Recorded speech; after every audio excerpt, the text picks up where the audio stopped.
बहुत दिनों बाद इस स्थान पर पुनः आप लोग एकत्रित हुए हैं।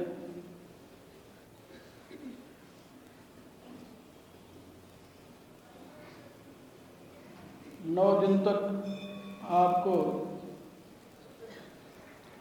श्री रामचरितमानस के माध्यम से मेरे विचार सुनने को मिलेंगे।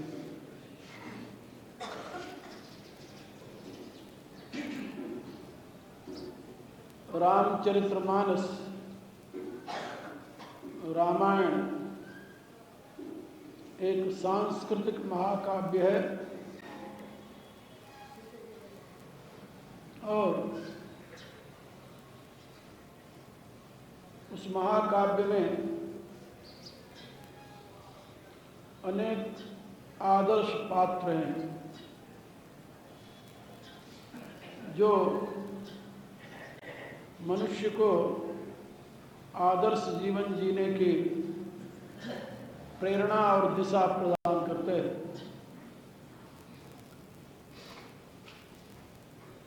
उन पात्रों में बहुत से ऐसे पात्र हैं जिनका जीवन मनुष्य के लिए अनुकरणीय है, जिसका अनुकरण करके मनुष्य अपना लोक और परलोक दोनों बना सकता है।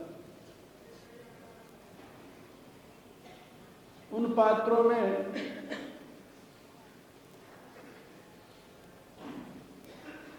कुछ ऐसे भी पात्र हैं जिनका रामचरितमानस में विशिष्ट स्थान है। गोस्वामी तुलसीदास जी ने अपने गीतावली रामायण में लिखा है, जानी है शंकर हनुमान भरत लखन राम भगत। भगवान की भक्ति का अवलंबन ही मनुष्य के लिए लोक परलोक को सुधारने का श्रेष्ठतम उपाय है, ऐसा महाकवि का मत है। उनकी यह भी राय है कि वेद का सिद्धांत जो है वह ज्ञान वैराग्य युक्त भगवान की भक्ति है। श्रुति सम्मत हरिभक्ति पथ संयुक्त विरत विवेक तेहि न चलई नरमोह बस कल्पई पंथ अनेक। वेद का सिद्धांत है ज्ञान वैराग्य युक्त परमात्मा में अनुरक्ति। यथार्थ ज्ञान हो और संसार में रहते हुए भी संसार से विरक्ति हो, वैराग्य हो, और इन दोनों से युक्त परमात्मा में अखंड अनुरक्ति। इसी से मनुष्य अपना लोक और परलोक दोनों बना सकता है। इसके अतिरिक्त और कोई दूसरा उपाय नहीं, और इस कलिकाल में तो बिल्कुल ही दूसरा उपाय नहीं है। यही कलिकाल न साधन दूजा, योग यज्ञ जप तप व्रत पूजा। कलिकाल में ये साधन नहीं सजते, सबसे नहीं सजते। अन्य युगों में योग है, यज्ञ है, व्रत है और पूजा है, लेकिन कलयुग में ये चारों नहीं सजते। योग की साधना के लिए जो शुद्ध वातावरण चाहिए वो इस युग में कहाँ है। सवेरे आप उठ करके जहाँ घनी बस्ती में रहते हैं, यदि आप प्राणायाम करें तो ऑक्सीजन की बजाय कार्बन डाइऑक्साइड अधिक आपके लंग्स में जाएगा, क्योंकि सवेरे उठते ही वो वायुमंडल दूषित होने का कार्यक्रम शुरू हो जाता है। ध्यान लगाने के लिए आप बैठें तो चारों तरफ आवाज के सिवा और कुछ नहीं मिलेगी। आप प्रशांत वातावरण कहाँ है? वेद में लिखा है कि जहाँ ध्यान लगाने के लिए योगी बैठे वहां पर किसी भी प्रकार का बाह्य शब्द नहीं सुनाई देना चाहिए। बाह्य शब्द माने वहां तो ये भी बताया कि जो झरना गिरता है उसकी आवाज भी नहीं सुनाई देनी चाहिए,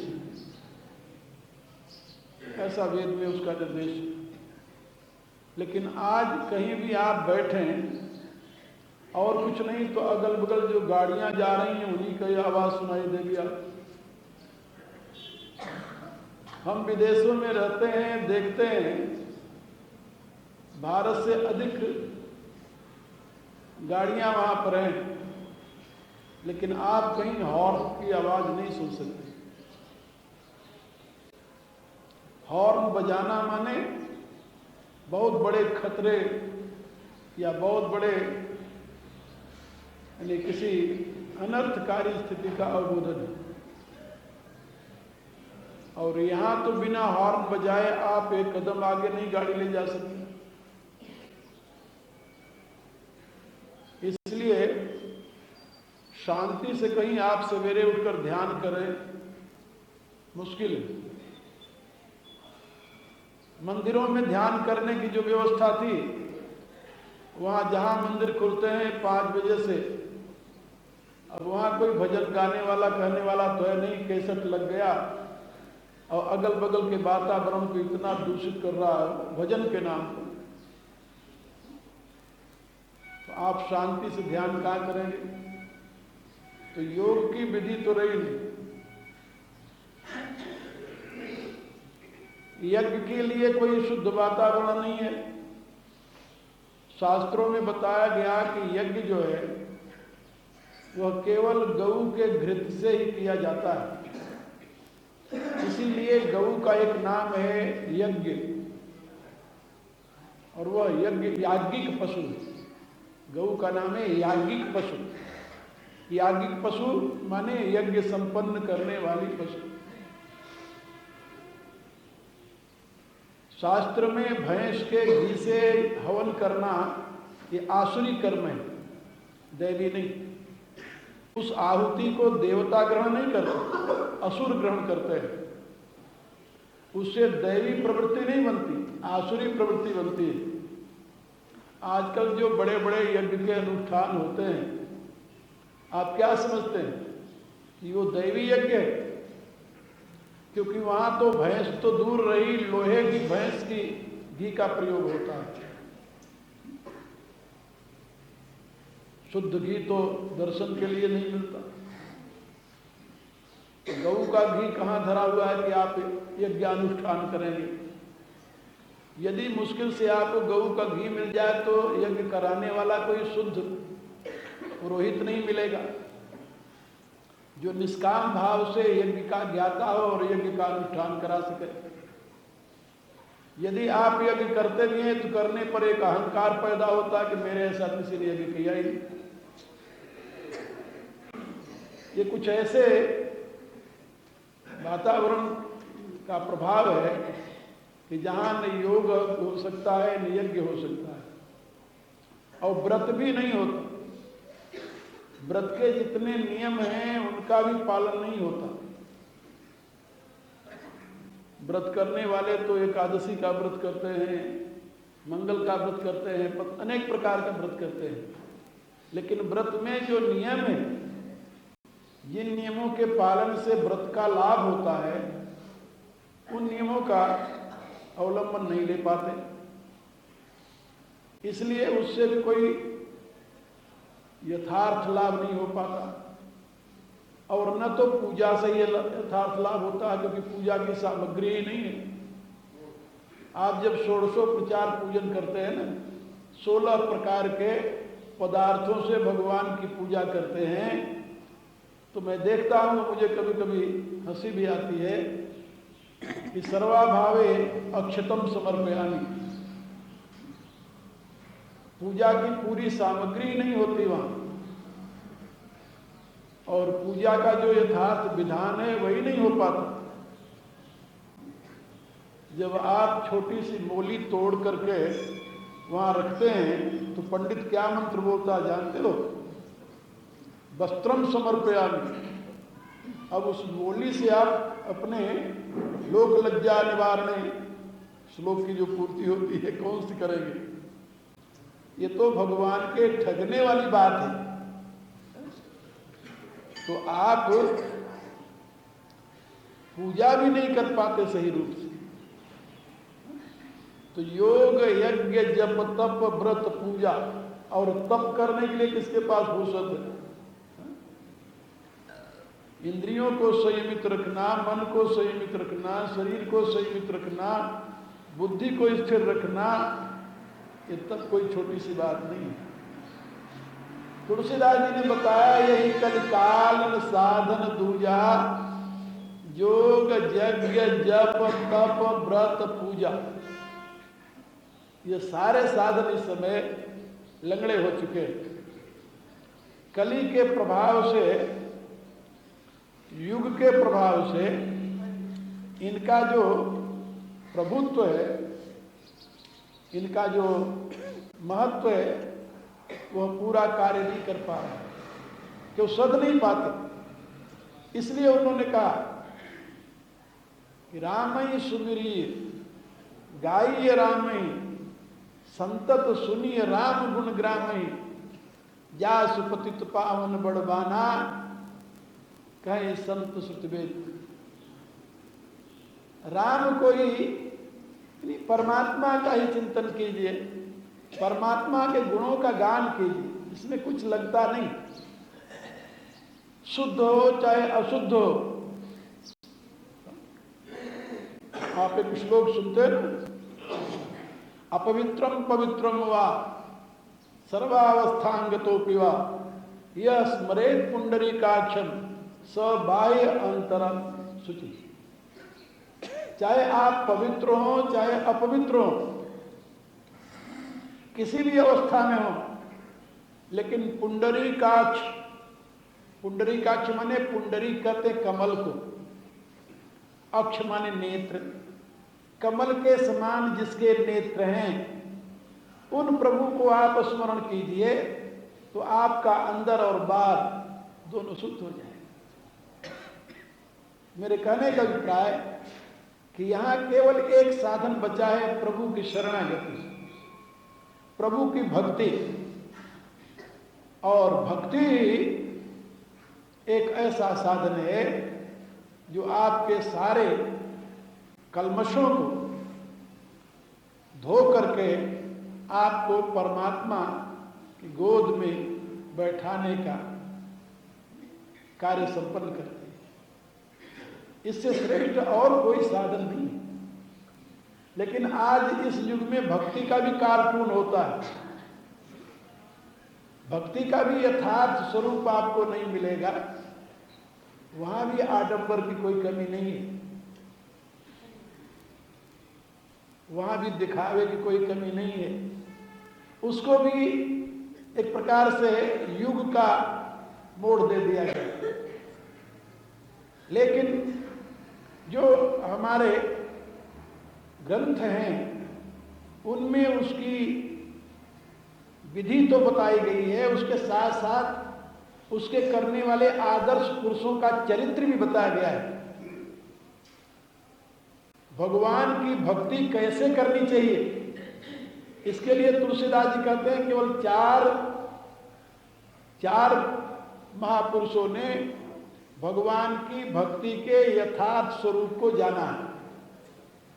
उन चार में से एक काम करो। कौन कौन जानते हैं भाई?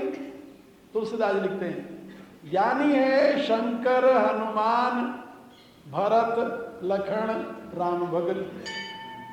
यदि तुम राम का भक्त बनना चाहते हो ना, तो राम की भक्ति केवल ये 4 जानते हैं। इन चारों में से किसी एक का रास्ता अपना लो। भगवान शंकर वाला रास्ता अपना लो, हनुमान जी वाला रास्ता अपना लो, भरत जी वाला रास्ता अपना लो, या लक्ष्मण जी वाला रास्ता अपना लो। इनमें से कौन सा रास्ता तुम्हारे लिए सुगम है? का भाई शंकर वाला रास्ता तो अपने से बनता नहीं, वो तो बड़ा कठिन है। शंकर जी वाला रास्ता जो है भगवान राम की भक्ति का, वो बहुत कठिन। कठिन क्यों भाई? न उतना ज्ञान हो सकता है, न उतना विराग हो सकता है। न उतना ज्ञान ही है, न उतना विराग ही है। बिना ज्ञान और वैराग के शंकर जी वाला रास्ता कैसे अपनाया जा सकता है?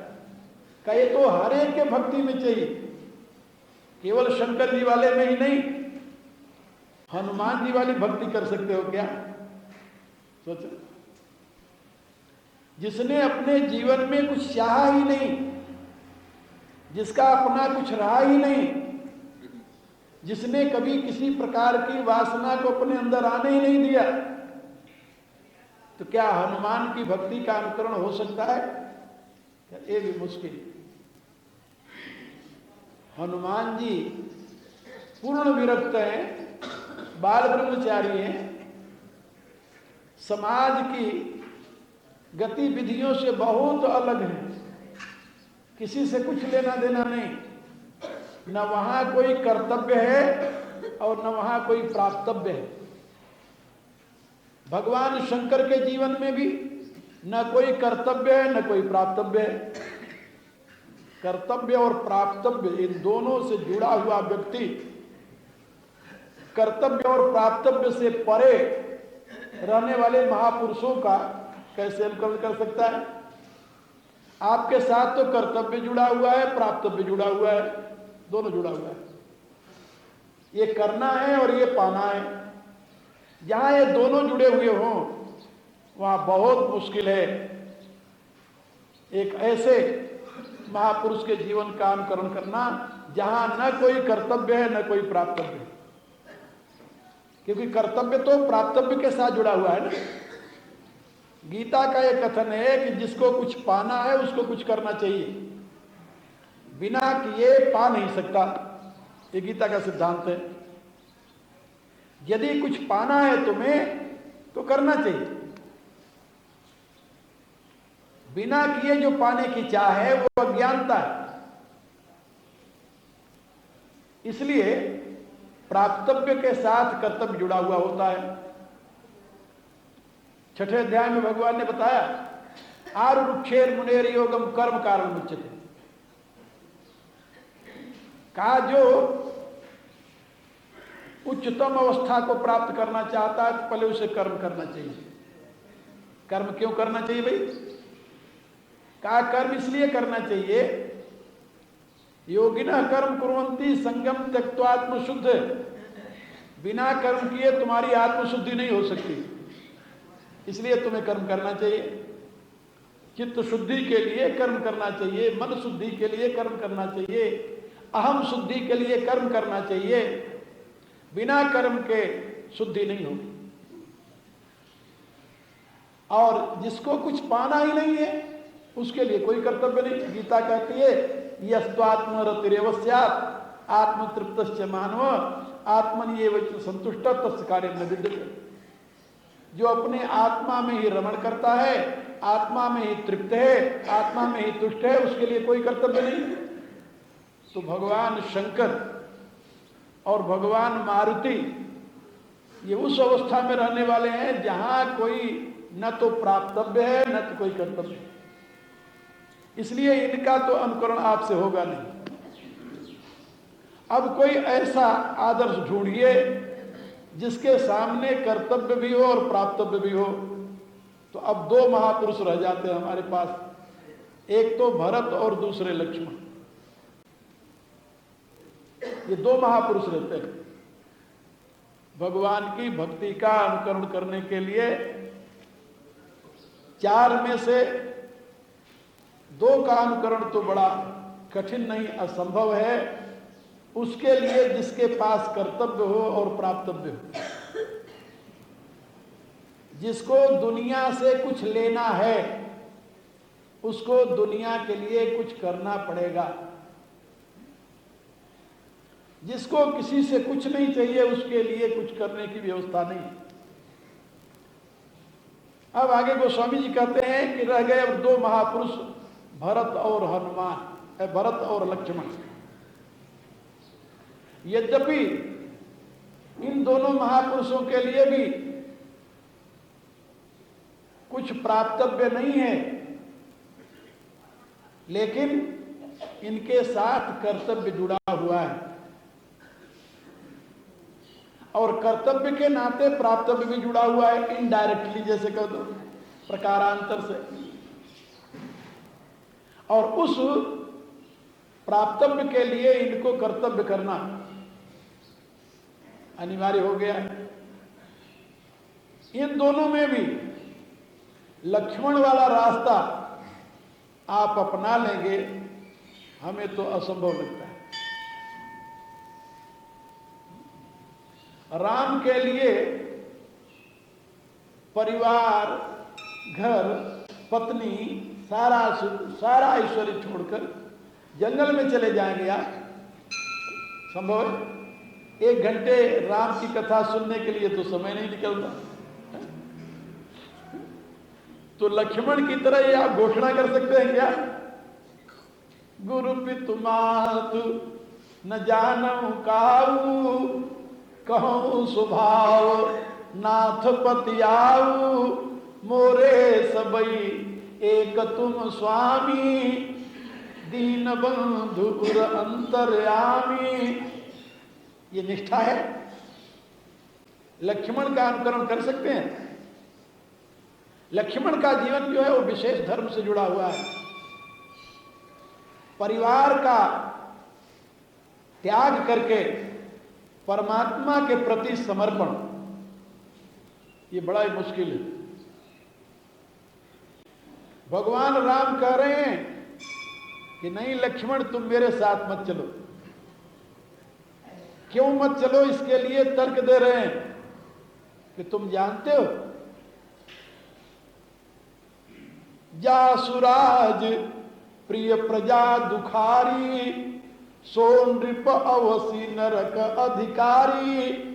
जिस राजा के राज्य में प्रजा दुखी होती है वह राजा अवश्य ही नरक में जाता है। तो भगवान कहते हैं कि क्या पुत्र तुम हो, पुत्र हो, तो पुत्र का क्या काम है? पूनाम नरकस्य त्रायते। पुत्र जो अपने पिता को नरक से बचा ले उसे पुत्र कहते हैं। पुत्र शब्द की व्याख्या है जो अपने पिता को नरक से बचा ले उसको पुत्र कहते हैं। भगवान कहते हैं कि तुम पुत्र हो अपने पिता के, और यदि मैं तुम्हें साथ लेकर वन में चला जाऊंगा तो अयोध्या अनाथ हो जाएगी। हम पिता के 4 पुत्र हैं। हम भाई महाराज दशरथ के 4 पुत्र हैं। उनमें से हमें तो वनवास मिल गया, हमें तो जाना ही जाना है। अब रह गए 3 में से 2 यहां है नहीं। भवन भरत रिपुसूदन नाही, भरत और शत्रुघ्न यहां है नहीं। और मेरे वियोग में राजा इतना दुखी है कि वह राज्य की व्यवस्था नहीं देख सकता, और राजा के अभाव में प्रजा की क्या गति होती है? का वहां पर मत्स्य न्याय प्रारंभ हो जाता है। मत्स्य न्याय जान दो क्या होता है? जैसे बड़ी मछलियां छोटी मछलियों को खाने लगती हैं, ऐसे ही जहां राजा शक्तिशाली नहीं होता वहां शक्तिशाली लोग निर्बलों को खाने लगते हैं और सारा राष्ट्र अनर्थ का केंद्र बन जाता है। वहां शासन नहीं होता। और ऐसी स्थिति में उस सारे अनर्थ का मूल हेतु राजा होने के नाते पाप का भागी राजा होता है और वो नरकगामी होता है। तो भवन भरत रिपुसूदन नाही, भरत और शत्रुघ्न यहां पर नहीं है। राव वृद्ध मम दुख मन माही, राजा वृद्ध हैं, एक तो वृद्ध है, वृद्ध व्यक्ति व्यवस्था कैसे करेगा, और दूसरा वो दुखी है, मेरे बन जाने का दुख उनको है। इसलिए जो मैं जाऊं तुम्हें लई साथा, हुई है सब विधि और अनाथा। यदि मैं तुम्हें भी साथ लेकर वन में चला जाऊंगा तो अयोध्या अनाथ हो जाएगी। जब अयोध्या अनाथ हो जाएगी, बिना शासक के हो जाएगी, तो यहां पर मत्स्य न्याय शुरू हो जाएगा। शक्तिशाली निर्बलों को खाना शुरू कर देगा, क्यों कोई दंड देने वाला नहीं है। दंड के अभाव में प्रजा में मत्स्य न्याय प्रारंभ हो जाएगा। और ऐसी स्थिति में, क्योंकि पिता तो राजा है ही इस समय, और इस सारे राष्ट्रीय पाप का भार पिता के जिम्मे जाएगा और वो इसके परिणाम में नरक में जाएंगे। तो हम 4 पुत्र जिसके हों वो पिता नरक में जाए, ये उचित नहीं। इसलिए तुम अपने लिए नहीं, मेरे लिए नहीं, पिता को नरक से बचाने के लिए अयोध्या में रहो और यहां रह करके अयोध्या की संभाल करो। ये भगवान राम कहते हैं लक्ष्मण से। लेकिन लक्ष्मण ने क्या उत्तर दिया जानते हो? गुरु पितु मातु न जानऊ काऊ। हम तो जानते नहीं कि कोई मेरा गुरु है, कोई मेरा पिता है, कोई मेरी मां है, हमें पता नहीं। और ये मैं झूठ नहीं बोल रहा, कहूं सुभाव नाथ पतियाऊ। आप विश्वास करें, मैं अपने अंतर की बात आपको बता रहा हूं। मैं नहीं जानता कोई मेरा माता पिता भाई बंधु है। भगवान ने कहा कि फिर बिना माता पिता के तो इस दुनिया में कोई आता ही नहीं। बिना माता पिता के कोई दुनिया मनुष्य पैदा हुआ है? जब नहीं हुआ है तुम कहां से आए? लक्ष्मण क्या कहते हैं? मोरे सबई एक तुम स्वामी। आप ही मेरे मां हैं, आप ही मेरे पिता हैं। हमने वेद में, शास्त्र में, संतों से और अपनी माता के द्वारा भी ये सुना है कि आप ही जगत की मां हैं, आप ही जगत के पिता हैं। तुमेव माता च पिता तुमेव बंधु च सखा तुम्हें। ऐसा मैंने सुना है और मुझे पूर्ण विश्वास है। इसलिए यदि आप मुझे जबरदस्ती यहां रखना चाहते हैं तो मैं विवश हूं, मैं तो कुछ नहीं कर सकता। लक्ष्मण की दीनता को देख करके भगवान राम कहा कि नहीं, तुम मेरे साथ चलो। तो लक्ष्मण जी वाला जो मार्ग है वो बड़ा ही कठिन मार्ग है, वो सबके बस का नहीं है। आप लोगों ने सुना होगा भगवान बुद्ध जब संसार से संतप्त होकर के जन्म मृत्यु जरा व्याधि इन चारों के दुखों को देखा, हृदय कांप गया उनका। जिस यशोधरा को बहुत प्यार करते पिता ने निश्चय किया कि इसको संसार का दुख देखने ही नहीं दूंगा, इसलिए उसने एक बहुत बड़ा बाग बनाकर उसमें महल बनाया और उसमें सिद्धार्थ को रख दिया। उसी महल में वो रहने लगा।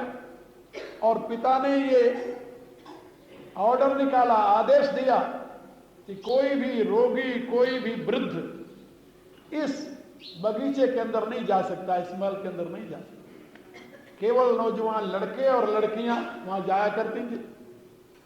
तो बुद्ध ने कभी देखा ही नहीं था कोई रोगी भी होता, कोई वृद्ध भी होता है, दुख नाम की कोई चीज होती है। और उसी जगह उनका विवाह भी हो गया। विवाह होकर पत्नी आई तो वो भी वहीं रहने लगे आराम से। सुंदरी पत्नी को पाकर और खुश हो गए कि दुनिया तो आनंद का ही घर है।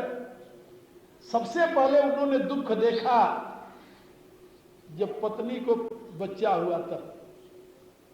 उन्होंने कभी रोने की आवाज सुनी नहीं थी, कभी हाय नहीं सुनी थी अपने कानों से।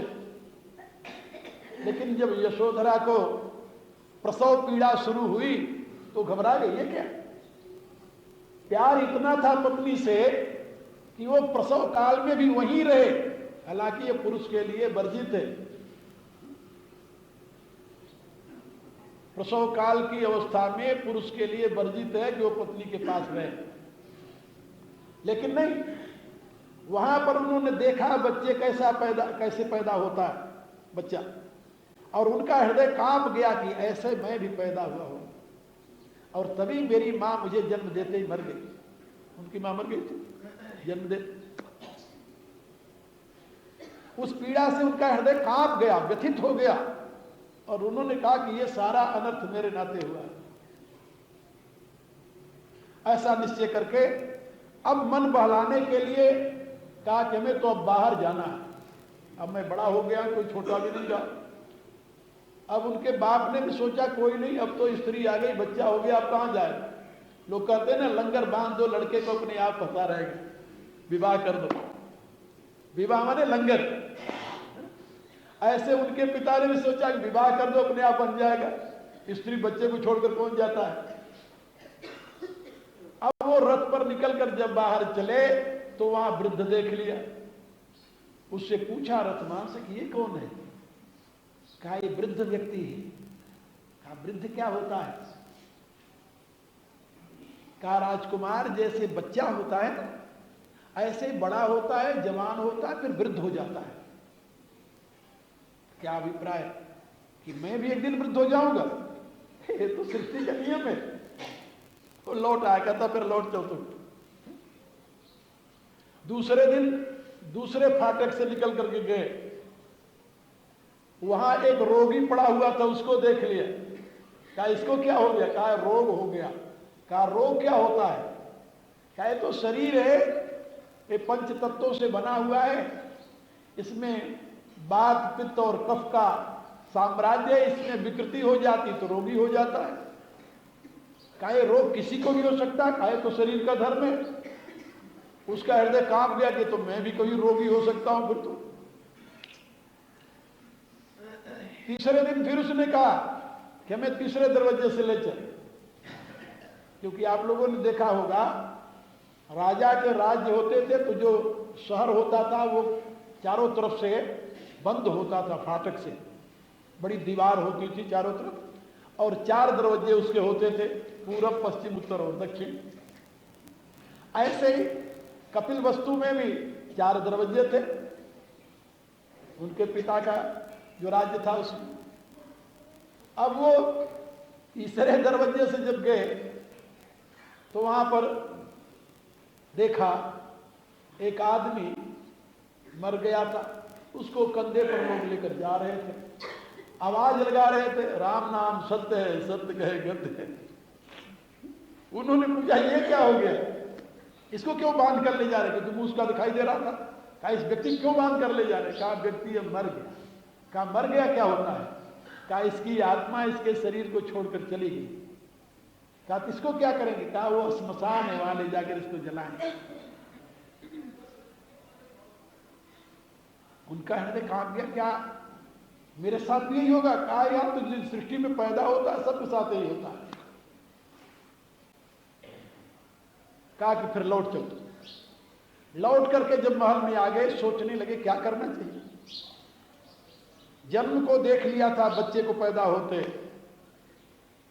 मृत्यु को भी देख लिया, वृद्धावस्था को भी देख लिया, रोग को भी देख लिया। गीता में भगवान ने कहा है कि हे मनुष्यों, यदि तुम्हें अपनी बुद्धि ठिकाने रखनी हो तो इन चारों का हमेशा मन में चिंतन किया कर। जन्म मृत्यु जरा व्याधि दुख दोषानुदर्शनम। जन्म मृत्यु जरा और व्याधि, इनके दुख और दोषों को बार बार देखा करो। इससे तुम्हें विरक्ति होगी, इससे तुम्हें संसार का यथार्थ रूप समझ में आएगा। इससे जिसमें तुम ममता करते हो ममता खत्म हो जाएगी और तुम्हारा रास्ता परलोक का साफ हो जाएगा। कि ममता ही उसमें बाधक है, वो ही उसमें सबसे बड़ी बाधा है। भगवान का ये जो निर्देश गीता में है, उस सिद्धार्थ को ये चारों का अनुभव हो गया। अब वो विचार करने लगे कि क्या कोई रास्ता है इस चारों से बाहर निकलने का। आखिर में एक दिन चौथे दरवाजे से निकले, बाहर गए, ऊब गए, रथवांश का बाहर ले चल। कपिल वस्तु के बाहर थोड़ी दूर पर एक नदी बहती है, नदी नेपाल से उतरती है, बगल से बहती है। वहां पर एक महात्मा बैठे हुए थे, योगी, ध्यान में मग्न थे। जब वहां गए तो उन्होंने देखा कि ये आदमी कौन है, इसके शरीर पर वस्त्र नहीं है, कोपीन लगाए हुए है, यहां बैठा हुआ है, बड़ा प्रसन्न दिखाई दे रहा, ये कौन है। रथवान ने बताया कि राजकुमार ये योगी। कहा योगी क्या होता है? कहा योगी वह होता है जो संसार के सारे दुखों से मुक्त होकर के और अपने आप को उस परमात्मा के साथ जोड़ लेता है। कहा जो परमात्मा के साथ जोड़ लेता है उसको क्या मिलता है? कहा वो इस सारे संसार के दुखों से सदा के लिए मुक्त हो जाता है। कहा फिर उसे दोबारा दुख में नहीं आना पड़ता? कहा नहीं। निश्चय कर लिया राजकुमार ने कि यही रास्ता मेरे लिए ठीक है। कहा कि अच्छा अब लौट चलो। जब लौट करके आए तो रात में उसको बुलाया, आधी रात में। कहा रथ नहीं, 2 घोड़े तैयार कर। राजकुमार की जल्दी आ गया, घोड़े पर बैठ करके चल पड़े। लेकिन जब राजमहल से बाहर निकलने लगे, जिस नाते में कहानी सुनाया आपको, बुद्ध ऐसे महात्मा को जब घर से बाहर निकलने लगे महल से, तो याद आया कि एक बार यशोधरा को देख तो लो। लौट करके गए, देखा वो सोई हुई थी, छोटा बच्चा राहुल 1 महीने का उसकी गोद में सोया हुआ था। फिर चले, थोड़ी दूर गए तो सोचा कि एक बार उस बच्चे को तो प्यार कर लो, छोटा सा बच्चा।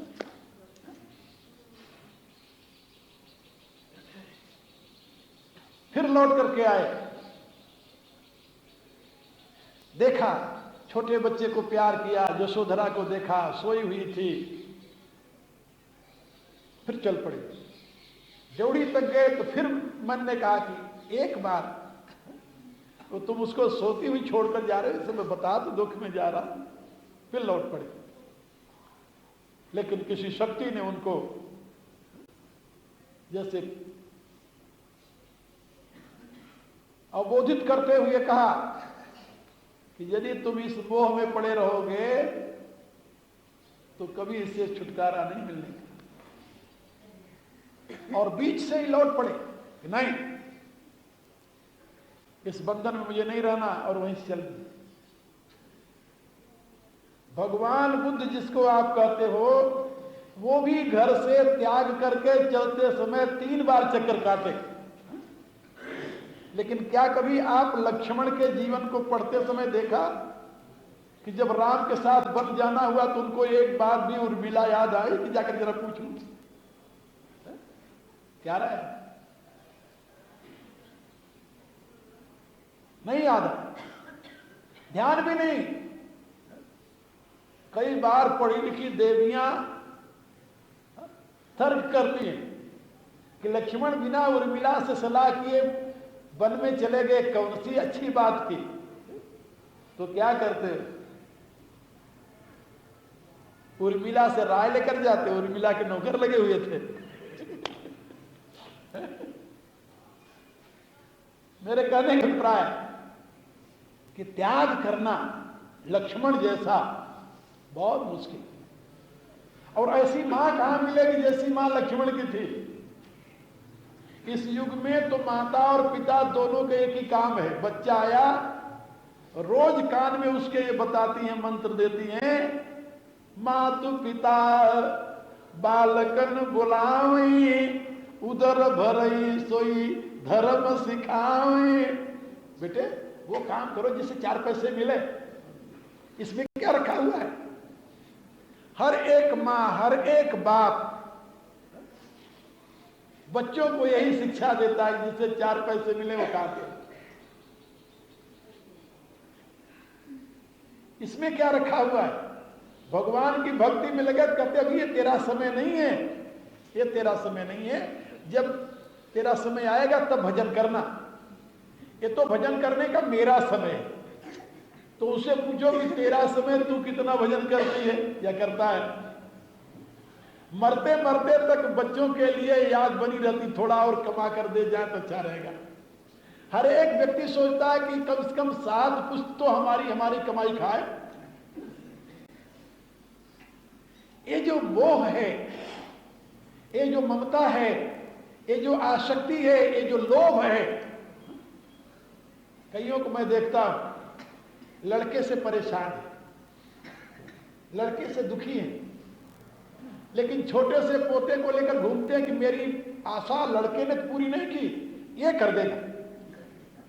अरे पूछो मूर्ख, जिसको तूने पैदा किया जब वही तेरी आशा पूरी नहीं किया, तो जिसको तूने पैदा नहीं किया वो कहां से करेगा तेरी आशा पूरी? इसके कहते हैं अज्ञान। तुलसीदास जी ने लिखा, सोई सेमर सोई सुआ सेवत सदा बसंत, तुलसी महिमा मोह की सुनत सराहत संत। जब बसंत ऋतु आती है तो सेमल देखा है ना, सेमल के पेड़ में लाल लाल फूल लगता है, तो तोते उस पर इकट्ठा हो जाते हैं, वो सोचते हैं बहुत अच्छा फल होगा ये, और जब कुछ महीने तक उस पर बैठते रहते हैं, उसकी इंतजार करते रहते हैं, अब पक जाए अब पक जाए। तो जब बिल्कुल लाल होता है तो उसमें चोंच मारते हैं, तो मारे चोंच रुई उड़ियाई। जब चोंच मारते हैं तो सेमल के उस फल में से क्या निकलती है? रुई। लेकिन एक बार धोखा खाने के पश्चात भी दोबारा जब बसंत ऋतु आती है फिर तोते आकर वहीं बैठते हैं, क्योंकि उनको भी पता नहीं है कि ये वही फल है जिससे पिछले साल धोखा खाया था। लेकिन मनुष्य को तो भगवान ने बुद्धि दी है। अरे भले आदमी, जब अपने जात से अपनी संतान से धोखा खा रहा है तू, तो संतान की संतान से ऐसा कैसे करता है कि तेरा कल्याण कर देगा? नहीं, अज्ञान।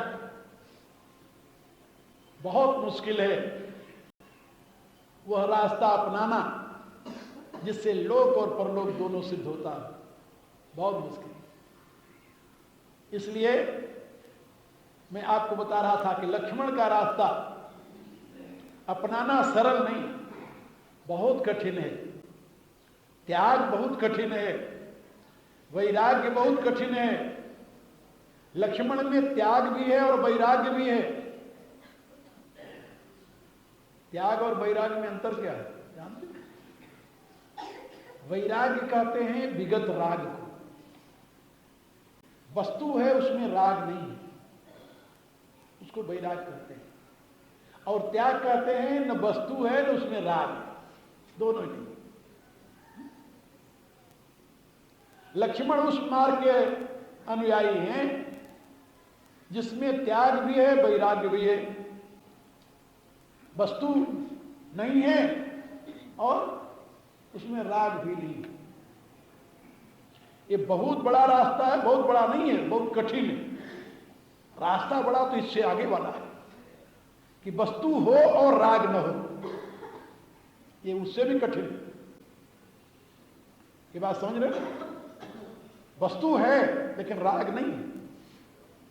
खाने के लिए सारी सुविधाएं हैं लेकिन खाने की रुचि नहीं है, एक। और एक न खाने की रुचि है न कोई वस्तु है, दिखाई दे तब तो रुचि हो, दिखाई नहीं देगी तो रुचि कहां से होगी? ये भी उपाय। और एक दूसरा ये है कि वस्तु है, खाने की रुचि भी है, लेकिन डॉक्टर ने मना किया है खाना नहीं। लेकिन ये तीसरा रास्ता है। संसार है, संसार का भोग है, लेकिन शास्त्र कहता है कि नहीं, इसमें मत उलझना, नहीं फंस जाओगे। तो डॉक्टर के मना करने के समान शास्त्र के मना करने के नाते चाहते हुए भी उसका उपयोग नहीं करते।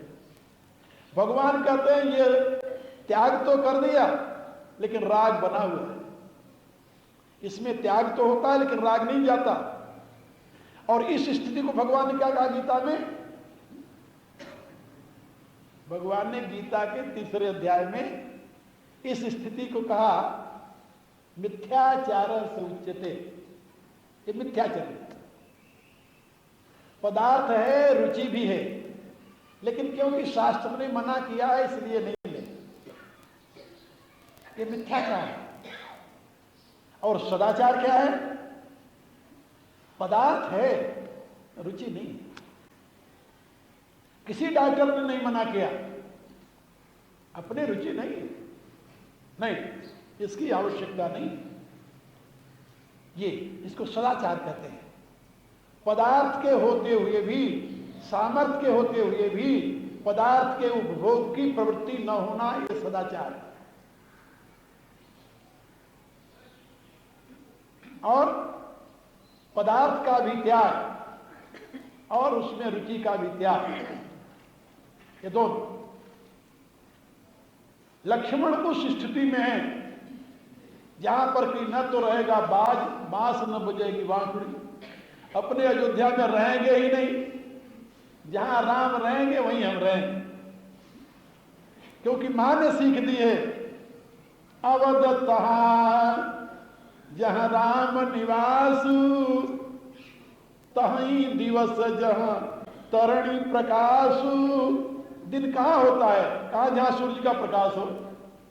अब इस समय यहां दिन है ना, यहां दिन है। कितना बजा है? 9 बजने वाला, 9:15। यहां दिन हो गया और इस समय इंग्लैंड में रात होगी। अब जहां रात हो रही है और अमेरिका में घोर रात्रि होगी, तो जहां दिन सूर्य उदय हुआ वही दिन होगा। सारे पृथ्वी पर दिन एक साथ नहीं होता, ये तो आप लोग जानते हो।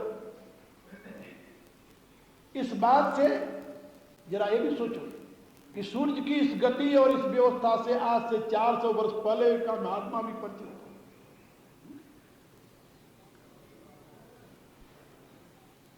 मां सुमित्रा अपने पुत्र लक्ष्मण से कह रही है कि जो सुत सिंह राम बन जाही, तो अवध तुम्हार काज कछु नाही। यदि राम और सीता वन को जा रहे हैं तो अयोध्या में तुम्हारी कोई आवश्यकता नहीं। कहा जो पूजनीय हैं उनको छोड़कर जाना, पिता को इस अवस्था में छोड़कर जाना संगत है। मां क्या कहती है? पूजनीय प्रिय परम जहां ते, सब मानी है राम के नाते। जहां तक पूज्य हैं, जहां तक गुरुजन हैं, जहां तक पिता माता, ये दुनिया का संसार है, ये सब राम के नाते हैं। और जब राम ही नहीं रहेंगे तो इनको मानकर तुम क्या करोगे? अंजन कौन आंख जो फूटे, जिस अंजन को लगाने से आंख फूट जाए उस अंजन का क्या प्रयोजन?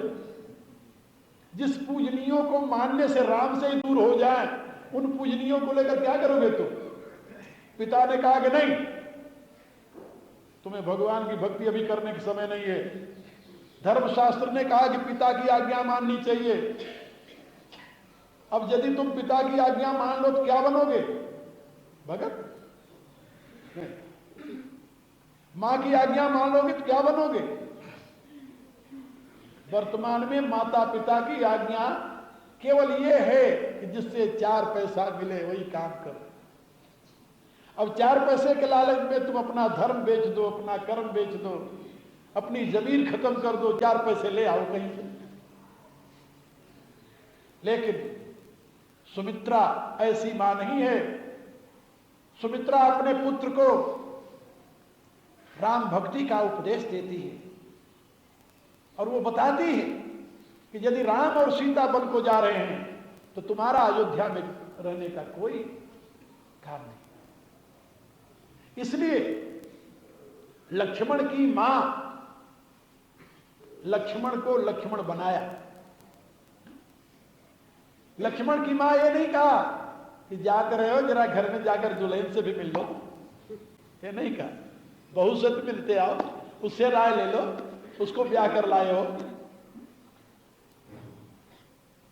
और माताएं देखती है कि जब मेरी डोरी ढीली हो रही है तो दूसरी डोरी कसने लगती है कि चलो मेरे लिए नहीं उसके लिए तुम करो कुछ। लेकिन नहीं, लक्ष्मण की मां ऐसी मां नहीं है जो अपने पुत्र को इस प्रकार के बंधन से बांधे। साफ शब्दों में कहती है, तुम रही काज राम बन जाही, इसमें तुम्हारा भाग्य, राम जो वन में जा रहे हैं इसमें तुम्हारा सौभाग्य। इसलिए मैं आप लोगों से बता रहा था कि लक्ष्मण के जीवन का अनुकरण करना बड़ा कठिन है।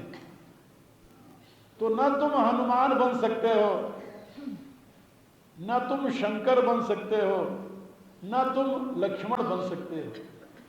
अब आई भरत की बारी, क्या भरत बन सकते हो?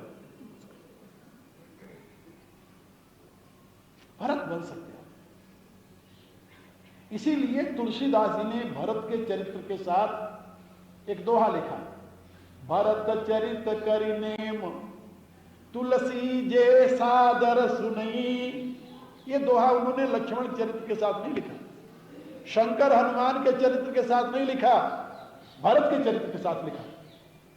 भरत चरित करि नेम तुलसी जे सादर सुनई, सिय राम पद प्रेम अवश्य होई भवरस बिरति। कहा यदि कोई भरत का चरित्र नियम करके आदर पूर्वक सुने तो उसका अवश्य ही राम और सीता के चरणों में प्रेम हो जाए, अवश्य हो जाए। उन्होंने प्रतिज्ञा की है, सिय राम पद प्रेम अवश्य होई भवरस बिरति। वो अवश्य ही संसार सागर से विरत हो जाएंगे और सीताराम के चरणों में प्रेम हो जाएगा। क्योंकि भरत का जीवन इतना अनुपम है, इतना उत्तम है, इतना यानी प्रैक्टिकेबल जिसे कहते हैं, ग्राह्य है मनुष्य के लिए, जिसमें त्याग नहीं है, विराग है। जैसे मैंने बताया त्याग और विराग में क्या अंतर होता है? त्याग नहीं है, विराग है, सब कुछ है वही। तुलसीदास जी चौपाई लिखते हैं, अवधराज सुरराज सिहाही, दशरथ धन सुनी धन दल जाही, तेहि पुर वसत भरत बिनुरागा, चंचरी कजिमि चंपक बागा। कहा अयोध्या के राज्य को देख करके देवराज इंद्र भी सिहाता है कि ऐसा राज तो मेरा नहीं है। महाराज दशरथ के धन वैभव को देख करके कुबेर भी लज्जित होते हैं कि मेरे पास इतना धन नहीं है। इतने बड़े साम्राज्य और इतनी संपत्तिशाली राज्य में रहते हुए भी भरत वहीं रहते हैं, वो छोड़कर जंगल में नहीं गए, वहीं रहे। लेकिन उनका उसमें राग नहीं, कहने का अभिप्राय ये, और सारे राज्य की व्यवस्था करते रहे। वाल्मीकि रामायण में आया है कि जब भगवान राम लौट करके आते हैं तो भरत कहते हैं कि प्रभु आप अपने राज्य को संभालिए और संभालने से पहले इसकी आय व्यय का निरीक्षण कर लीजिए। आपके राज्य में कहीं मेरी व्यवस्था में प्रजा दुखी तो नहीं हुई? आपके इस राज्य में मेरी व्यवस्था में कहीं दरिद्रता तो नहीं आई? और वाल्मीकि ने लिखा है कि जिस समय राम वन को गए थे, महाराज दशरथ का शासन था, और जब राम 14 वर्ष बाद वन से आए तो अयोध्या का वैभव 10 गुना अधिक था। 10 गुना, 10 टाइम्स मोर। अयोध्या का पूरा वैभव 10 गुना अधिक था और अयोध्या की प्रजा राम को भूल तो नहीं पाई, लेकिन उसने ये आकांक्षा व्यक्त की कि भरत राम दे युवराजू, यहां युवराज कोई बने तो भरत बने, राम राजा बने लेकिन भरत युवराज बने। प्रथा तो आप लोग जानते हो, राजा का पुत्र युवराज बनता है, भाई युवराज नहीं बनता। लेकिन अवध की प्रजा की यह डिमांड नहीं है कि राम का कोई पुत्र हो बाद में युवराज बने हो, नहीं। भरत राम दे युवराजू, हर एक प्रजा ये चाहती है। मेरे कहने का अभिप्राय कि भरत भवन में रह करके, राज्य में रह करके, उस साम्राज्य में रह करके, सब कुछ होते हुए और सब कुछ की संभाल करते हुए, लेकिन राग रहित होकर रहे, ये गृहस्थ के लिए अनुकरणीय है। आप भी कोशिश करें, इसमें त्याग करके जाने की बात नहीं है, रहने की कला सीखनी है। गीता में जो गीता का आदर्श पुरुष है, जिसको स्थित प्रज्ञ कहते हैं, जिसको कर्म योगी कहते हैं, गीता का जो कर्म योगी है वह यथार्थ रूप में रामायण का भरत है। और आप लोग यदि भरत का चरित्र चिंतन करेंगे, भरत के चरित्र का अनुकरण करेंगे, तो अपने जीवन को अवश्य ही इस संसार के प्रवाह से ऊपर उठा लें। इसलिए जैसे आज मैंने सारी बातें समझाते हुए आपको ये बताया कि गृहस्थ के लिए अनुकरणीय महात्मा भरत का चरित्र है। तुलसीदास जी ने ये मानव मात्र के लिए बड़े जोरदार शब्दों में घोषणा की है, भरत चरित्र करिने तुलसी जे सादर सुने, सी राम पद प्रेम अवश्य होय भव रस विरस। तो आपका भगवान के चरणों में अनुराग और संसार से विरति, परिवार में रहते हुए परिवार से विरति, सारे कारखाने और दुकानें और घर संभालते हुए भी इनके वैभव से विरति, ये कला आपको भी प्राप्त हो सकती है यदि आप भरत के जीवन का चिंतन और उसका अनुकरण करेंगे। तो मैं आप लोगों को 9 दिन में से 1 दिन आज तो कम हो गया, अब 8 दिन भरत का चरित्र ही समझाऊंगा। अब प्रार्थना कीजिए, समय हो गया है। ओम भूर्भुवः स्वः तत्सवितुर्वरेण्यं भर्गो देवस्य धीमहि यो यो नः प्रचोदयात्। सर्वे भवन्तु सुखिनः, सर्वे सन्तु निरामयाः, सर्वे भद्राणि पश्यन्तु, मा कश्चित् दुःखभाग् भवेत्। ओम पूर्णमदः पूर्णमिदं पूर्णात् पूर्णमुदच्यते पूर्णस्य पूर्णमादाय पूर्णमेवावशिष्यते। ओम शांति शांति।